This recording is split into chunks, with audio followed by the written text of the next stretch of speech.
चलिए अब बात करते हैं कांग्रेस अध्यक्ष के विवादित बयान के बाद मचे सियासी घमासान की। तो बीजेपी पर कांग्रेस राष्ट्रीय अध्यक्ष मल्लिकार्जुन खड़गे के बयान के बाद सियासत गर्मा गई है। संसद से लेकर सड़क तक बीजेपी की ओर से माफी की मांग की जा रही है। वहीं दूसरी ओर बयान पर सफाई देते हुए खड़गे का कहना है कि उन्होंने ये बयान संसद में नहीं बल्कि बाहर दिया है। आपको बता दें कि खड़गे ने राजस्थान के अलवर में बयान देते हुए कहा था कि कांग्रेस ने देश को आज़ादी दिलाई है और देश की एकता के लिए इंदिरा और राजीव गांधी ने अपनी जान की कुर्बानी दी। साथ ही इस दौरान उन्होंने बीजेपी पर जुबानी तंज कसते हुए विवादित बयान भी दिया था।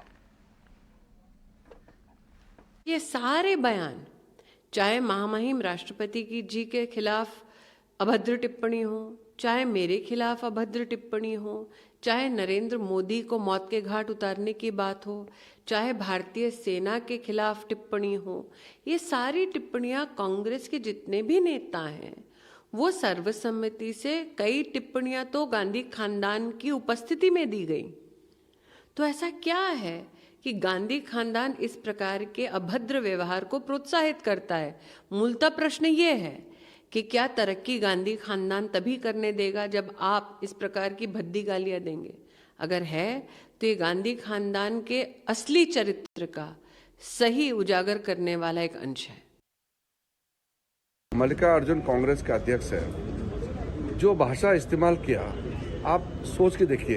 एक राजनीतिक दल का अध्यक्ष इस तरह बोलेंगे, इतना जो जिसको सुन करके भी हम सबको बहुत खराब लगता है। इसको निंदा करना भी मुझे उचित नहीं लगता है। इतना गलत बात बोला है, ऐसे कैसे कह सकते हैं? पॉलिटिकल हम दुश्मन नहीं ना, हम तो राइवल हैं। लेकिन खड़गे जी ने जो शब्दों का इस्तेमाल किया है, इसी वजह से राजनीति का स्तर गिरता है। कांग्रेस पार्टी के अध्यक्ष और leader of the opposition in Rajya Sabha कल राजस्थान में अलवर में जो भाषा प्रयोग किया है, अभद्र भाषा,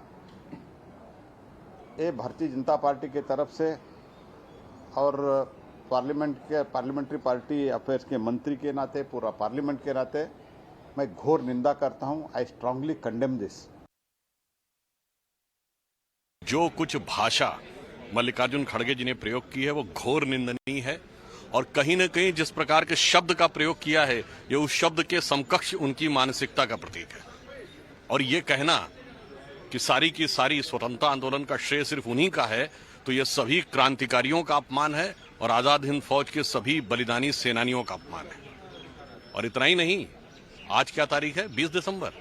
19 दिसंबर को काकोरी में जो राइजिंग हुई थी, उस काकोरी में प्रकरण में राम प्रसाद बिस्मिल जी और अशफाक उल्लाह खां जी को फांसी हुई थी। ये उनके बलिदान का दिन है।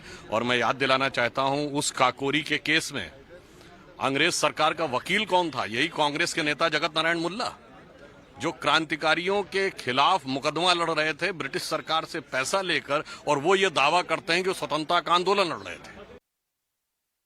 देखो, ये तो पुराना एक विवाद है। आजादी की लड़ाई में कौन था और कौन नहीं था, और ये बात सही है कि आजादी की लड़ाई में कांग्रेस पार्टी का योगदान सबसे बड़ा रहा है।